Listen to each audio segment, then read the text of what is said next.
할렐루야. 행복한 정시 기도 시간입니다. 우리는 하나님의 언약의 백성이고 언약의 여정을 가는 사람입니다. 이 말의 의미는 이미 계획된 길을 가고 있다는 거예요. 그래서 우리가 하나님의 능력을 나의 능력으로 바꿀 수 있는 시간표가 온다는 거죠. 자, 오늘 본문이 그리 되는데 우리 출애굽기 4장 22절로부터 26절까지 같이 보겠습니다. 너는 바로에게 이르기를 여호와의 말씀에 이스라엘은 내 아들 내 장자라. 내가 네게 이르기를 내 아들을 보내주어 나를 섬기게 하라 하여도 네가 보내주기를 거절하니 내가 내 아들 내 장자를 죽이리라 하셨다 하라 하시니라. 모세가 길을 가다가 숙소에 있을 때에 여호와께서 그를 만나서 그를 죽이려 하시니라.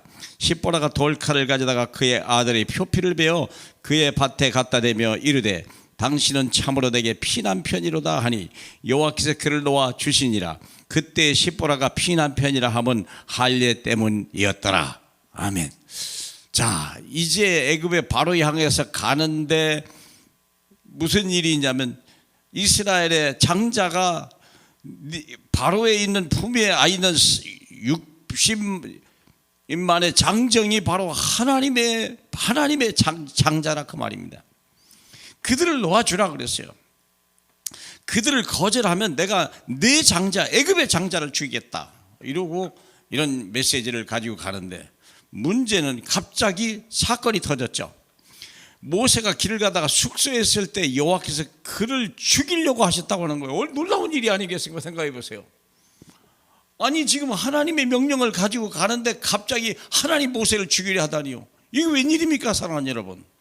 이유가 있어요. 너무나 중요한 이유가. 그게 뭘까요? 실제로는 모세의 아들이 지금 그 피제사를 안 드렸다네요. 표피를 뵌 거 하지 않은 거예요. 할례를 받지 않은 거예요. 구별된 백성을 하나님의 언약 백성이란 표시가 없는 거예요. 이런 일이요. 지금 아이까지 데리고 가는데 그러니까요. 하나님이 이거 누구의 잘못입니까? 부모의 잘못 아니겠습니까? 그래서 모세를 죽이려고 하는 거예요. 그랬더니 십보라가 지혜가 떠올랐어요. 25절에 보니까 돌칼을 가져다가 그의 아들의 표피를 베어 그의 발에 갖다 대며 이르되 당신은 참으로 내게 피난편이로다. 그랬더니 여호와께서 그를 놓아주시니라. 그렇습니다. 피제사가 어디서부터 해야 되냐? 내게서부터 체험이 있어야 돼요. 세상을 변화시키려 그 피의 능력을 체험하기 전에 내가 먼저 체험해야 되는 거 아니겠어요? 우리가 훌륭한 무기를 가지고 있으면 그것을 먼저 내가 체험해야 되는 거 아니겠어요?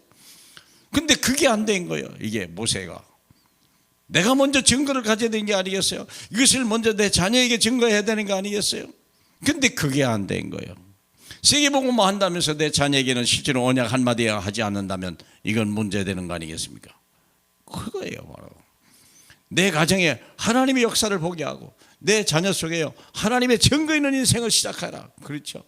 나의 하나님의 능력이 나의 능력으로 인생의 중요한 전환점이요. 그때 거듭남의 체험을 한 거예요.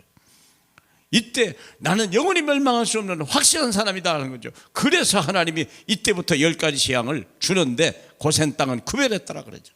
하나님의 백성은 구별됐더라. 코로나 가지고 전 세계를 치는데요 하나님의 백성은 친백성은 구별되었더라.